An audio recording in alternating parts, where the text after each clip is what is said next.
அனைவருக்கும் வணக்கம். நான் உங்கள் குரு தங்கராஜன். ஏஜேஎஸ் அப்பா ஜோதிட சூத்திரம் ஆத்மா ஜீவா சரீரா முறையில் திருமண பொருத்த திறவுகோல் 64 விதிகள். இந்த 64 விதிகளை கொண்டு ஒரு ஜாதகத்திற்கு இப்போ நடக்கக்கூடிய தசா புத்தி அந்தரத்தை காலத்தில் திருமணம் செய்யலாமா செய்யக்கூடாதா, திருமண காலம் கூட நடக்கலாம், நடந்தாலும் திருமணம் செய்யலாமா செய்யக்கூடாதா அப்படிங்கிறது பத்தி நம்ம இதை பார்ப்போம். இது பாருங்க, ஆயில்ய நட்சத்திரம் 4ஆம் பாதத்தில் பிறந்த பெண். இதுக்கு பாருங்க, சுக்கரனுடைய திசையில புதனுடைய புத்தி நடக்குது, குருனுடைய அந்தரம். சுக்கரனும் இங்கதான் இருக்காரு, தசாநாதனாகிய சுக்கரனும் மீன ராசியில் இருக்காரு, புத்திநாதனாகிய புதனும் மீன ராசியில் இருக்காரு, அந்தரநாதனாகிய குருவும் மீன ராசியில் இருக்கிறார். 3 பேரும் மீன ராசியில் தான் இருக்காங்க. ஆனால் புதனுக்கு வீடு கொடுத்த கிரகம் குரு ஆட்சி பெற்றிருக்கிறார். சுக்கிரன் அதாவது நீச்சம் பெற்ற புதன், லக்னத்திற்கு 7ஆம் பாவம் 10ஆம் பாவ அதிபதி. 7ஆம் பாவம்னா யாரு? கணவன் அல்லது மனைவி அப்படின்னு சொல்லக்கூடிய 7ஆம் பாவ அதிபதி 4ஆம் பாவத்தில் நீச்சம் பெற்று விட்டார். ஆனால் 4ஆம் பாவ அதிபதியான குரு பகவானோ மீன ராசியிலே ஆட்சி பெற்றிருக்கக்கூடிய காரணத்தினால் 7 மற்றும் 10ஆம் பாவ அதிபதியாக இருக்கக்கூடிய கிரகத்திற்கு நீச்ச பங்கத்தை கொடுத்து விட்டார். அப்ப நீச்ச பங்கம் அப்படிங்கும் பொழுது புதன் அப்படி சொல்லக்கூடிய கிரகம் நீச்ச பங்கத்தை அடைந்து விட்டார் அப்படின்னு ஆயிடுது. அந்த காரக கிரகத்திற்கு உயிர் இருக்கிறது என்று பொருள். தாய் மாமன் இருக்கிறாங்களா? ஆனா இருக்காங்க அப்படின்னு அர்த்தம். இப்போ இந்த சுக்கரனுடைய திசை இப்ப நடந்துட்டு இருக்குது. சுக்கரன் யார் அப்படின்னா லக்னத்திற்கு 6 மற்றும் 11ஆம் பாவ அதிபதியாக இருக்கிறார். அவர் லக்னத்திற்கு 4ஆம் பாவத்தில் சுகஸ்தானத்தில் அமர்ந்தார்.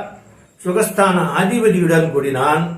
ஆனால் இப்போ சுக்கர திசை நடக்குது, புதனுடைய புத்தி நடக்குது, குருனுடைய அந்தரமும் நடக்குது. இந்த 3 கிரகமும் பாத்தீங்கன்னா, குரு பாருங்க சனியினுடைய 2வது, அதாவது உத்திரட்டாதி நட்சத்திரம் 2ஆம் பாதம் அப்படின்னு சொல்லக்கூடியது பார்த்து புஷ்கர நவாம்சம் அப்படின்னு கூட சொல்லுவாங்க. ஆனா புஷ்கர நவாம்ச அதிபதி, புஷ்கர நவாம்ச பலனை தரக்கூடிய கிரகம் இருக்காரு இல்லையா, சனி பகவான்.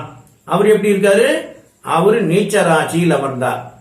ஆக சந்திரனுக்கு, அதாவது சனி பகவானுக்கு வீடு தந்த செவ்வாய் சந்திரனுக்கு கேந்திரத்தில் இருப்பதாலும், வீடு தந்த செவ்வாய் தன் வீட்டை பார்ப்பதாலும் பாவம் பலப்படுகிறது. அப்போ சனி பகவானும் நீச்சபங்கம் அடைந்து விட்டார். நீச்சத்தானத்து வேந்தும் திண்டிரல் சேர்ந்திடும் அம்மனை உச்ச வேந்தும் திங்கள் கேந்திரம் தன்னில் சேர்ந்தானாகில் மண்டியிடு நீச்சமுடன் ஒளிந்து கீர்த்தி மகாராஜ ராஜனன வாழ்வான் பூவில் கொண்ட பலர் நீச்சத்தில் இருந்தாலும் ஒரு கோள் நீச்சம் கெடில் எல்லா கோளும் நன்றாமே என்ற பாடல் ஆசிரியர்களுடைய கருத்தின்படி நீச்சபங்கம், ஒரு கோள் நீச்சபங்கமான கூட மற்ற கிரகங்களும் நீச்சபங்கம் ஆகிவிடும். அந்த வகையில் நீச்சபங்கம் ஆயிடுச்சு. ஆனா தாய்மாமன் இருக்காரான்னு கேட்டாக்கா இருக்காரு அப்படிங்கிறது வருது. அந்த தாய்மாமனாகிய கிரகமாகிய புதன் நீச்சம் பெற்ற சனிசாரத்திலே இருப்பதால், சனி யாரு? லக்னத்திற்கு 2ஆம் பாவ அதிபதி. இந்த ஜாதகத்துக்கு தாய் மாமன் அப்படின்னு வச்சுக்கோங்களேன். இப்ப தாய் மாமன்னா பாருங்க, புதன் தான் தாய் மாமனா வந்திருக்காரு. தாய் மாமன்னாக்கா புதன் தான். அந்த புதன் அப்படி சொல்லக்கூடிய அந்த கிரகம் பார்த்தீங்கன்னா நீச்ச சனிசாரத்தில், அப்ப நீச்ச பங்கம் ஆயிட்டாரே அப்படின்னு சொல்லி சொன்னா, நீச்ச பங்கத்தில் 2 விதமான பலன்கள் இருக்கின்றன. ஒன்று, பொருள் காரகத்துவத்தை, பொருளை தருவது. இன்னொன்று, உயிரை தருவது. அல்லது பொருளை கெடுப்பது அல்லது உயிரை கெடுப்பது. 2 விஷயம் இருக்கு. இதுல புதனுக்கு வீடு கொடுத்த குரு பகவானும் புதனும், தசாநாதனாகிய சுக்கிரன், புத்திநாதனாகிய புதன், அந்தரநாதனாகிய குரு எல்லாரும் சேர்ந்து நீச்சம் பெற்ற சனிசாரம். லக்னத்திற்கு 2ஆம் பாவ அதிபதி தான் சனி. அங்கே குடும்பாதிபதி நீச்சம் பெற்று அவர் சாரத்திலே ஏறி நிற்கக்கூடிய காரணத்தினால் இப்பொழுது திருமணம் செய்தால் என்ன நடக்கும்? 7ஆம் பாவ அதிபதி யார் அப்படின்னா இந்த பெண்ணுடைய ஜென்ம நட்சத்திர அதிபதி மட்டுமல்ல, 7ஆம் பாவ அதிபதியும் ஆவார். 7ஆம் பாவம்னா யாரு? கணவன் அப்படின்னு சொல்றோம்.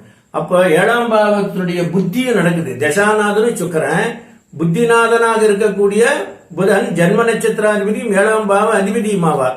அவர் 3 கிரகமும் நீச்சசாரத்தில் ஏறி அது 2ஆம் பாவ அதிபதியான சனி பகவான். அந்த சனி பகவானும் பாத்தீங்கன்னா அஸ்வினி 2, அதாவது அஸ்வினி 2ன்னு சொன்னா நவாம்சத்திலே இந்த சனி பகவானுக்கு கேது பகவான் நீச்ச பலனை கொடுத்து விடுவார், குடும்பம் அமையாது அப்படின்னு சொல்லக்கூடிய விதியில அது உட்கார்ந்துருக்கு. இப்ப புதன் புத்தி முடிஞ்ச உடனே இப்ப புதன் அப்படிங்கிறது இந்த புதனை ஓடிக்கிட்டு இருக்குன்னு வச்சுங்க. புதனுடைய புத்தி அப்படி சொல்லக்கூடியது என்ன பலனை கொடுக்கும் அப்படின்னா நீச்ச பலனை தான் கொடுக்கும் அப்படின்னு உறுதியாச்சு. அப்போ இந்த காலகட்டத்தில் சுக்கரனுடைய திசையில புதனுடைய புத்தியில குருனுடைய அந்தரம் ஓடிட்டு இருக்கு. குரு அந்தரம் முடிஞ்ச உடனே என்ன அந்தரம் வரும்? புதனுடைய புத்தி ஓடிட்டு இருக்குன்னு வச்சுங்க. புதனுடைய புத்தியிலேயே கடைசி அந்தரமாக சனி அந்தரம் தான் வரும். அந்த சனியினுடைய நட்சத்திரத்தில் தான் இந்த 3 கிரகங்களும் இருப்பதால் சுக்கிர திசை, புதன் புத்தி, சனி அந்தரத்திலே குடும்பம் அமையால் போடும். குடும்பமே நிச்சயதார்த்தமே பண்றாங்க, ஏதோ பண்றாங்க, கல்யாணமே பண்றாங்க, அவர் என்ன பண்ணாரு? ரத்து செய்து விடுவார் என்பதை இதன் மூலமாக நீங்கள் தெளிவாக தெரிந்து கொள்ளுங்கள்.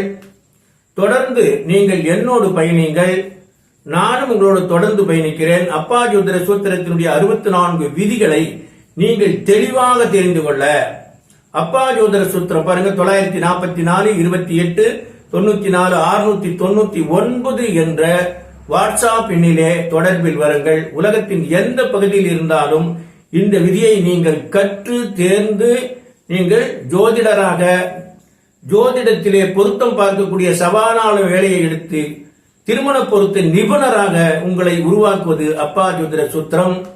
தொடர்ந்து நீங்கள் என்னோடு பயணிங்கள், நானும் உங்களோடு தொடர்ந்து பயணிக்கிறேன். மீண்டும் சந்திப்போம். நன்றி, வணக்கம்.